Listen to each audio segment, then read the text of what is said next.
नमस्कार दोस्तों, आप सभी का स्वागत करता हूं अपने YouTube चैनल पे। आज हम एक नया सीरीज शुरू करने वाले हैं, वर्ड पावर की सीरीज। आज आप डेट देख रहे होंगे 12/6/2026 यानी 12 जून 2026 से हम एक वर्ड पावर की सीरीज शुरू करने जा रहे हैं, जिसमें आपको बहुत कुछ मिलने वाला है। तो आप ये डेली वर्ड पावर की सीरीज को फॉलो करिएगा और हमारे चैनल को सब्सक्राइब करिए अगर नहीं किए हैं तो चलिए आज शुरू करते हैं 10 ऐसे वर्ड पावर जो एग्जाम में आते हैं। अबेक्टर। अबेक्टर मतलब होता है पशु चोर, मवेशी चुराने वाला। पशु यानी गाय, भैंस, बकरी, ये सब चीज, ये जो जानवर होते हैं ये पशु होते हैं। तो इनको चुराने वाले को क्या बोलते हैं? अबेक्टर। जैसे क्रिकेट। क्रिकेट क्या होता है? क्रिकेट। क्रिकेट क्रिकेट एक खेल का नाम है ना, और उसको खेलने वाले को क्या बोलते हैं? क्रिकेटर। बैट। बैट को खेलने वाले, बैट चलाने वाले या बैट को पकड़ने वाले या बैट को खेलने वाले, बैट से खेलने वाले को क्या बोलते हैं? बैटर। बॉल से बॉल को फेंकने वाले को क्या बोलते हैं? बॉलर। तो ये सब क्या होते हैं? नाउन होते हैं। इसी तरीके से पशु चुराने वाले को क्या बोलते हैं? अबेक्टर। पशु चुराने वाला मतलब अबेक्टर। तो इसको इंग्लिश में सेंटेंस देखिए, the abactor was caught by the villagers. यानी पशु चोर को ग्रामीणों ने पकड़ा या पकड़ लिया। तो विलेजर, देखिए यहां भी विलेजर। विलेज, विलेज मतलब गांव, और विलेजर मतलब गांव में रहने वाले। क्रिकेट मतलब खेल, क्रिकेटर क्रिकेट को खेलने वाले। बॉल मतलब गेंद, और बॉल को फेंकने वाला बॉलर। बैट मतलब बल्ला, और बैट को पकड़ने वाला, बैट से खेलने वाला बैटर। ओके। इस तरीके से जब हम ई आर का यूज कर देते हैं, तो एक नाउन और बन जाता है। एक नाउन और बन जाता है। जैसे प्ले मीन्स खेल। प्ले मीन्स खेल या खेलना भी होता है। तो प्लेयर मतलब खेलने वाला। ई आर लगा दिया तो नाउन बन गया, ई आर लगा दिया तो नाउन बन गया। ठीक है। जैसे स्वीप, स्वीपर। स्वीपर सुने होंगे ना, स्वीपर झाड़ू लगाने वाला। स्वीपर झाड़ू लगाने वाला। प्लेयर खेलने वाला। ठीक है। इस तरीके से अब दूसरी वर्ड मीनिंग हम देखते हैं, अबेंडन। अबेंडन का मतलब होता है त्याग देना या छोड़ देना। मतलब बंधन से मुक्त हो जाना या त्याग देना या छोड़ देना। मतलब एक याद करने का तरीका होता है ना, अबेंडन, बंधन से मुक्त हो जाओ। अबेंडन मतलब त्याग दो उस चीज को। अबेंडन मतलब त्याग देना, छोड़ देना। उसने घर छोड़ दिया। He abandon the house. He abandon the house. Abandon एक वर्ब है। अबेंडन का सेकेंड फॉर्म होता है अबेंडन। थर्ड फॉर्म भी यही होगा। थर्ड फॉर्म भी यही होता। अबेंडन मतलब त्याग देना है, छोड़ देना। अबेंडन फैमिली में एक होता है अबेंडन। अब देखो, एक अबेंडन ये होता है जो पास्ट टेंस में आया, वर्ब का सेकेंड फॉर्म। क्या आपको पता है कि वर्ब का जो ये फॉर्म होता है अबेंडन, या थर्ड फॉर्म होता है जिसको बोलते हैं, ये एडजेक्टिव की तरह भी यूज हो जाता है। ये एडजेक्टिव की तरह भी यूज होता है। तो इसको हम एडजेक्टिव भी बोलते हैं, अबेंडन में एडजेक्टिव भी बोलते हैं। जैसे प्रत्यक्त या छोड़ा हुआ आदमी, प्रत्यक्त आदमी। जैसे the abandoned house looked scary. मतलब परित्यक्त घर डरावना सा लग रहा है। मतलब छोड़ा हुआ घर डरावना सा लग रहा है, त्यागा हुआ घर डरावना सा लग रहा है।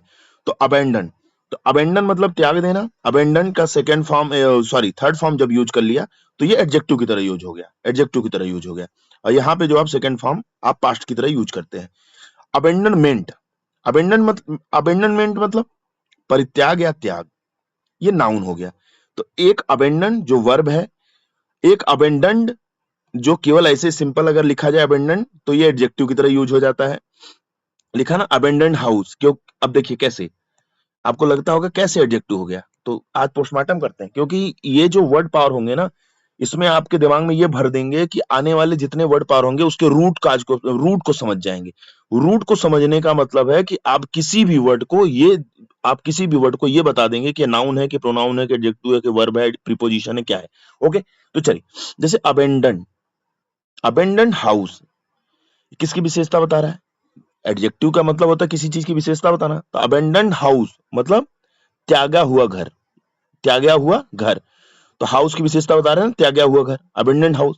इसी तरीके से अब अगर अबेंडनमेंट लग जाता है, अबेंडनमेंट जिसमें मेंट लग जाए, वो नाउन हो जाते हैं ज्यादातर। इंग्लिश है, अपवाद बहुत होते हैं, लेकिन वो नाउन हो जाते हैं। अगर अपवाद स्वरूप कोई ऐसा वर्ड मीनिंग है तो उसको हम नहीं कह सकते, लेकिन आगे चलते हैं, ऐसे धीरे धीरे हम वर्ड पावर देखते रहे। जैसे परित्याग या त्याग, जैसे his abandonment of duty was criticise, उसके कर्तव्य या त्याग की आलोचना की गई, या उसके त्याग कर्तव्य की आलोचना की गई। ठीक, तो अबेंडनमेंट मतलब नाउन, मेंट लग गया तो नाउन। ठीक है, अबेंडन की स्पेलिंग क्या होगी? ABNDON, ABNDON। तीसरी चलते हैं, अबेस। अबेस मतलब होता है नीचा दिखाना, ये वर्ब है हमारा। अबेस मतलब होता है नीचा दिखाना या अपमानित करना, ये वर्ब है। जैसे do not abyss yourself before others, दूसरों के सामने स्वयं को अपमानित मत करो, करना भी नहीं चाहिए, ठीक है, नहीं वो आपका मजाक उड़ाएंगे।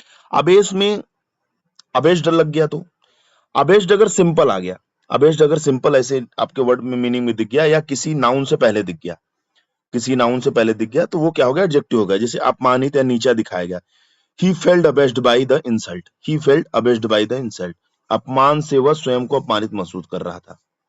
ठीक है, अबेसमेंट, अबेसमेंट यहाँ पे नाउन हो गया। जैसे कि मैंने बताया कि मिंट या मीएनटी अगर जुड़ गया तो नाउन हो जाता है, ज्यादातर वो नाउन हो जाता है।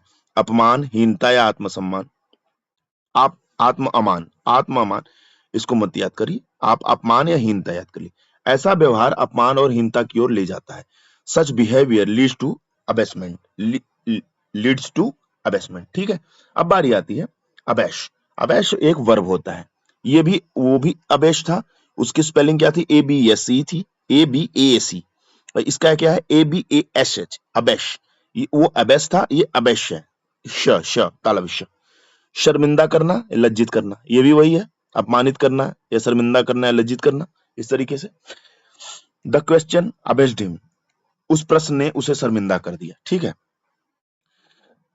अबेस्ड सेकंड फॉर्म एडजेक्टिव की तरह यूज होता था, सॉरी थर्ड फॉर्म एडजेक्टिव की तरह यूज होता है, इसका सेकंड थर्ड एक ही होगा।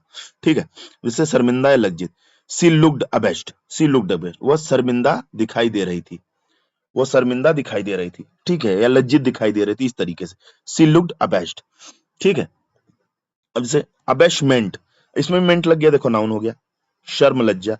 हिज फेस शोड अबेशमेंट, उसके चेहरे पर शर्म स्पष्ट दिखाई दे रहा था या दे रही थी। ठीक है, ये भी हो गया।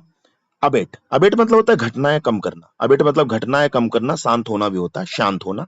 तूफान कम होने लगा, the storm began to abate, the storm began to abate. Storm मतलब होता है क्या? तूफान, याद कर लीजिएगा, तूफान। ठीक है, तूफान। जैसे अबेटेबल, अब मैंने आपको बताया ना कि जहां पे एबल का यूज लग जाए, जहां एबल लग जाए, ABLE, जहां पे लग जाए वो एडजेक्टिव हो जाता है, वो एडजेक्टिव हो जाएगा। मतलब अगर मेंट लग गया तो हो गया नाउन, और एबल लग गया तो वो हो गया एडजेक्टिव। ओके, याद है ना? ये याद रखिएगा हमेशा, आपको वर्ड पावर धीरे धीरे समझ में आ जाएगा। तो अबेटेबल मतलब घटने योग्य, कम होने योग्य, कम किया जाने योग्य। जैसे नॉइज पॉल्यूशन अबेटेबल, ध्वनि प्रदूषण को कम किया जा सकता है, मतलब नॉइज पॉल्यूशन इज अबेटेबल, ध्वनि प्रदूषण को कम किया जा सकता है, मतलब वो घटने योग्य है, कम करने योग्य है। अबेटमेंट मतलब कमी या घटाव या राहत, कीमतों में कमी आई। There was an abatement in price, in prices, there was an abatement in prices. Abatement यहां लग गया, नाउन हो गया। तो मतलब हमको क्या समझ में आया कि एबल लग जाए, एबल अगर लास्ट में लगा है तो क्या हो जाता है वो, अगर एबल जो सफिक्स होता है, अगर एबल लग जाए तो एडजेक्टिव हो जाता है, और अगर वो थर्ड फॉर्म की तरह यूज हो रहा है तो वो एडजेक्टिव हो जाता है। अगर मिंट लग जाए तो नाउन हो जाता है, मिंट लग जाए तो नाउन हो जाता है। तो आज हमने वर्ड कितने तैयार किए? 10 वर्ड तैयार किए। अबेक्टर, अबेंडन, अबेस, अबैश, अबेट। ओके, इतनी चीजें समझ में आई?